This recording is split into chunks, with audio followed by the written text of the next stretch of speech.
Vamos falar sobre calendário? Sim, existem muitos calendários por aí.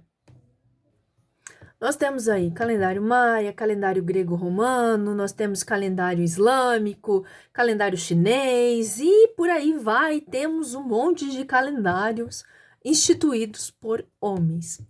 Mas Deus também nos deixou um calendário. E a questão é que a gente lê, relê e lê de novo, mas continuamos menosprezando porque não é muito difundido. Como cada religião, cada cultura tem seu próprio calendário, as pessoas tomam por verdade aquele calendário. Mas nós, como povo de Deus, que estamos restaurando as verdades da palavra de Deus nas nossas vidas, por que que vamos deixar essa parte também de fora? Assim como negligenciar as festas que estão na palavra de Deus como estatuto perpétuo. Dizer que não são para nossa época, que já são coisa do passado, ou inventar outras conversas e teorias que, se você for ler a Bíblia verdadeiramente, como o que está escrito, você vai ver que não teve anulação nenhuma, não é mesmo? Então, assim, para aqueles que querem servir a Deus de todo o coração, precisam olhar para aquilo que está na Bíblia como estatuto perpétuo, que significa que vai acontecer eternamente. Mas a maioria de nós negligencia isso. Só que Deus, eu digo que a palavra dele, né, de Gênesis e Apocalipse, é um manual para a nossa vida. E nesse manual não poderia faltar um calendário, não poderia faltar datas, não poderia faltar comemorações e ciclos, porque o Eterno deixou luzeiros no céu para marcar tempos e estações. Nada na criação é feito por acaso. Tudo tem um propósito.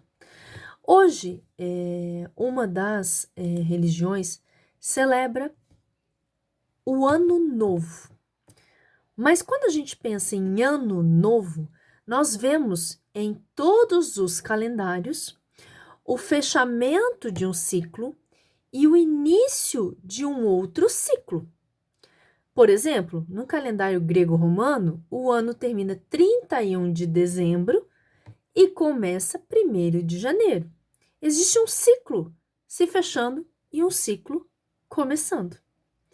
Hoje, o que a gente vê, falando no meio judaico-cristão, é um calendário que por todos é sabido que houve uma alteração, que houve uma modificação. Qual era o objetivo? Determinar que o Machia era um outro, além de Jesus. E isso é difundido em toda a comunidade judaica, que crê em Jesus e que não crê em Jesus como Filho de Deus. Não há negação a respeito desse. Mas há uma desculpa que, para que se haja restauração desses anos que foram deixados para trás, que foram ocultados, precisa haver estabelecimento de um novo Sanhedrin, ou seja, precisaria da construção do templo. E hoje caminha-se para o tão conhecido chamado Rosh Hashanah, que significa Rosh, cabeça, Hashanah, ano, cabeça do ano, ou princípio do ano, ou ano novo, como a gente conhece. Só que quando nós olhamos para o calendário bíblico, nós vemos que o mês a qual nós estamos agora, nós estamos findando o ano, o mês 6, e adentrando ao mês 7. Tanto é que nesse mesmo calendário existem festas como Yom Teruah, que é a festa das trombetas, existem festas como Sukkot, que é a festa das cabanas, né? Existe Yom Kippur, que é o dia do perdão, que são festas instituídas nesse período do 7º mês. Porque se você procurar na palavra de Deus, você vai ver que no 7º mês, aos 10 dias, celebraremos tal coisa. Ao primeiro dia celebraremos Yom Teruah. Então, assim, ó, se eu sigo a Bíblia e sei que na Bíblia está dizendo que esse mês é o 7º mês para estas festas, como e por que que eu vou celebrar o Ano Novo sabendo que não é o Ano Novo? Porque a Bíblia é clara onde as festas devem acontecer. E Yom Teruah é no primeiro dia do 7º mês, ou seja, a festa das trombetas. Então, se eu sei disso, por que que nesse dia, no primeiro dia do 7º mês, eu vou estabelecer uma festa de Ano Novo, sendo que é o 7º mês? E o ano não vira com 7 meses. No calendário judaico, há anos que são 12 meses e há anos que são 13 meses. Condiz com o calendário bíblico também estipulado por Deus. Por quê? Porque o calendário bíblico ele não se baseia em cálculos matemáticos. O calendário atual, judaico-cristão, grego-romano e todos os demais se baseiam em cálculos matemáticos. O calendário bíblico se baseia com o avistamento da lua nova, ou seja, quando nós conseguimos ver a olho nu lá em Israel, a primeiro filetinho de lua. Ali é determinada a lua nova, o novo mês, o Rosh Chodesh, o cabeça do mês, o primeiro dia do mês. Aí você vai me perguntar assim, tá, mas como que isso tá escrito? Se a gente quer saber quando que é o primeiro dia do ano, nós temos que ir lá para Êxodo 12.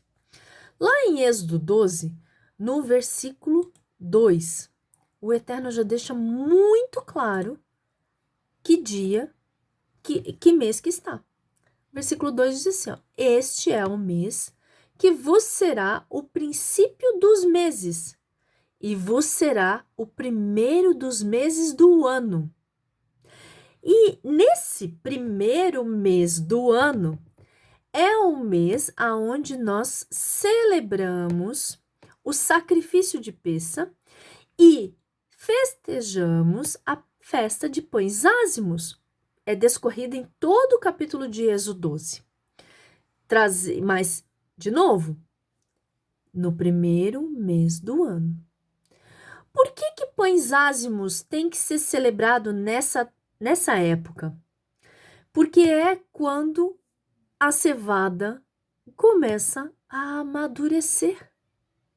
Ou seja, é primavera.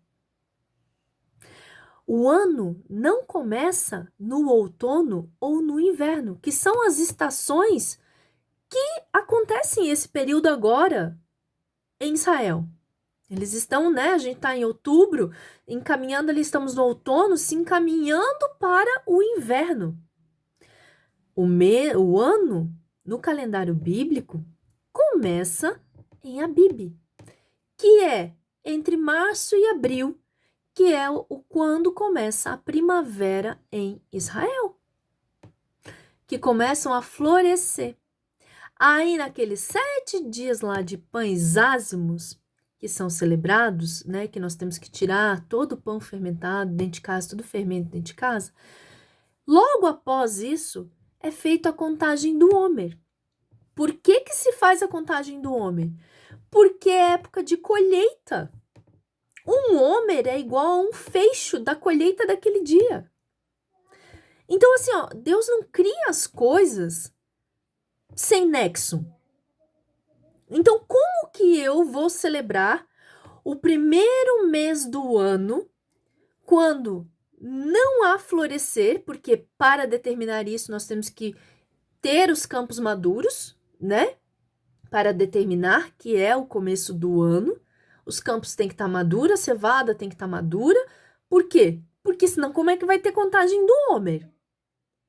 E se eu não vou fazer a colheita agora, se eu não vou fazer a contagem do Homer agora, porque isso tudo é uma festa de primavera, por que Rosh Hashanah vai ser no 7º mês? Se a palavra de Deus diz que o primeiro mês do ano, o Rosh Hashanah, é Abib, que está lá em Êxodo 12. Êxodo 12 fala isso, versículo 2 afirma isso, versículo 8 fala de novo, versículo 18 fala de novo, afirma isso no primeiro mês, aí diz, aos 14 dias do mês à tarde comereis pães asmos até o 21 do mês à tarde. Aí se a gente vai lá em Êxodo 13, no versículo 4, ele vai dizer o nome do mês. Hoje, no mês de Abibe, vós saís. Que aí conta ainda a saída do povo de Egito, onde tudo começou. Interessante, né?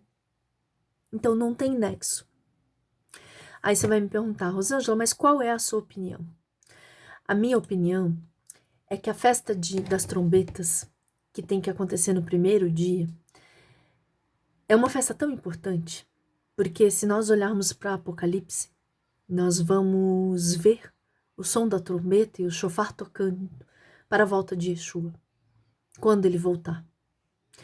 E Yom Teruah, a festa das trombetas, ela anuncia esse dia.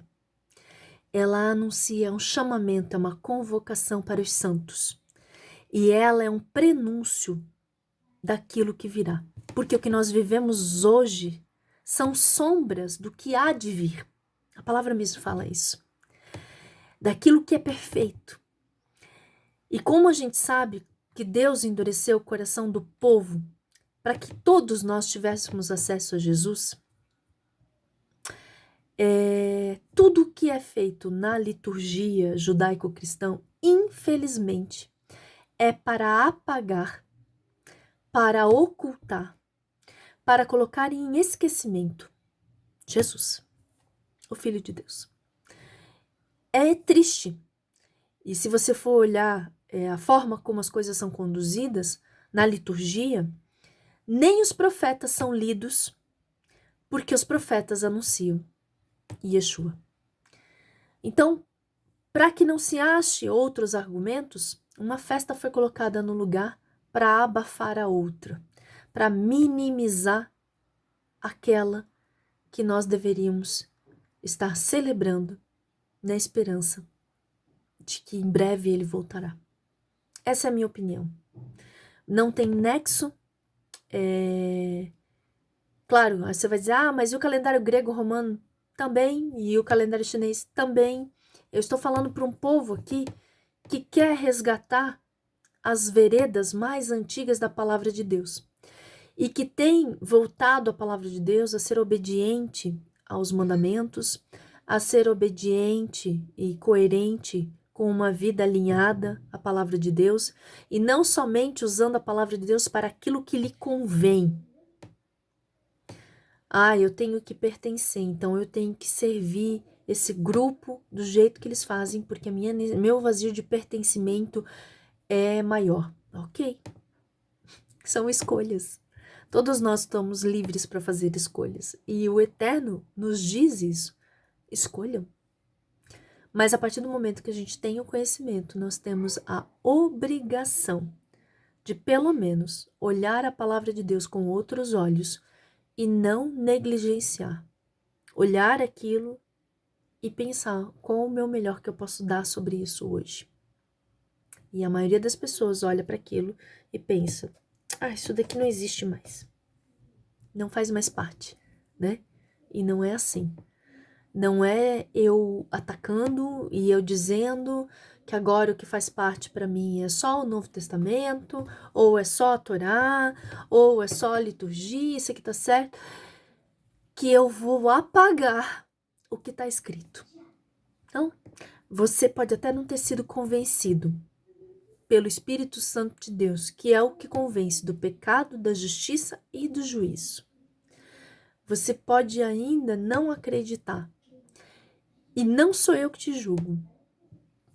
Mas a partir do momento que o Eterno tocar o teu coração, e eu acho que é por isso que eu ainda falo da palavra dele, para que pessoas que estão com o coração tocado e ainda não sabem como servir ao Deus bendito, mas já tiveram seus olhos abertos, entendam que tudo o que você precisa está na palavra de Deus.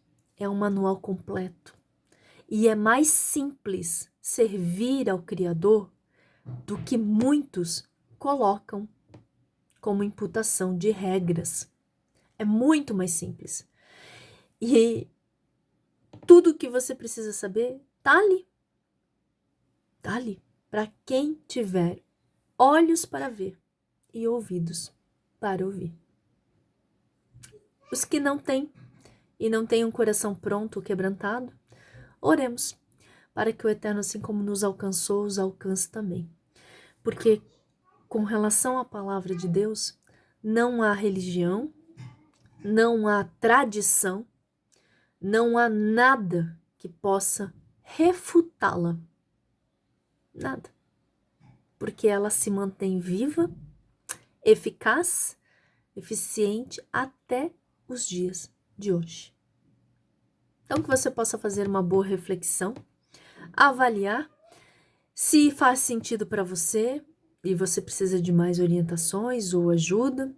Estamos dispostos a isso. Deixe nos comentários, né? Se não faz sentido, passa reto e tá tudo certo. Mas que essa palavra venha a ser um acalento para aqueles que fazem muito sentido e que eram isso que estavam buscando, saber que vocês não estão sozinhos, que há mais, assim como vocês. Que o Eterno te abençoe e te guarde. Shalom, shalom.